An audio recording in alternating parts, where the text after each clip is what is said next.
La République démocratique du Congo ambitionne de devenir un hub technologique majeur en Afrique grâce à un investissement d'$1 milliard d'ici 2030. Du 22 septembre au 13 octobre 2025, le Burkina Faso a ouvert un emprunt obligataire d'une valeur de 120 milliards de francs CFA sur le marché de l'UMOA. Le Cameroun vise une production annuelle de 1,15 million de tonnes de lait d'ici 2035, selon une annonce du ministère de l'Élevage.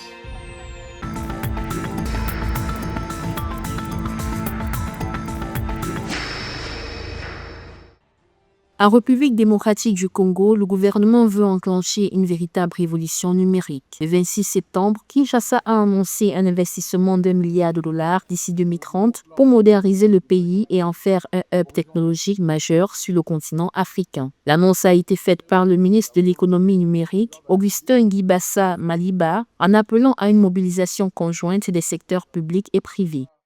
La RDC s'est dotée d'une stratégie nationale de développement du numérique qui est assez ambitieuse parce que les axes que couvre cette stratégie prennent en compte la nécessité d'augmenter le taux de pénétration d'ici 2030.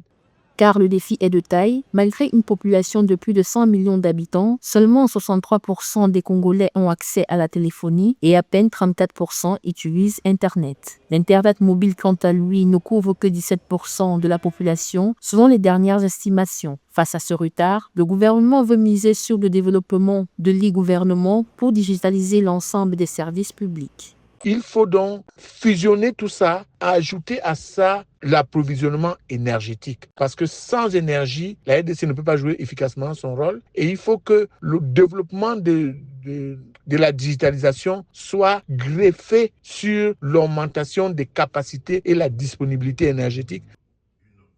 Ce plan s'inscrit dans une stratégie nationale de transformation numérique pensée comme un levier de développement, de gouvernance et de progrès social. Mais le chemin est encore long. En 2024, la RDC figure au 179e rang sur 193 dans le classement des Nations Unies de l'e-gouvernement, bien en dessous des moyennes mondiales et africaines.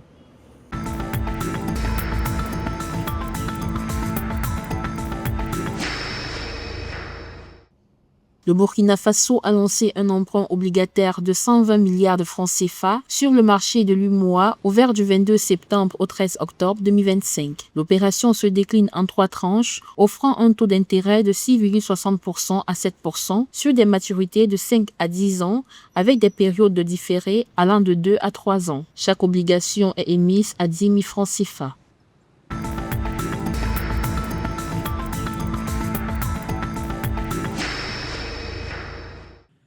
Dans le cadre d'une stratégie de 305,7 milliards de francs CFA lancée en 2024, le Cameroun vise une production annuelle de 1,15 million de tonnes de lait d'ici 2035. Selon les données officielles, la production de lait se levait à 167 000 tonnes en 2023 pour une demande nationale estimée à 300 000 tonnes. Des équipements modernes ont été remis aux éleveurs pour renforcer la production locale.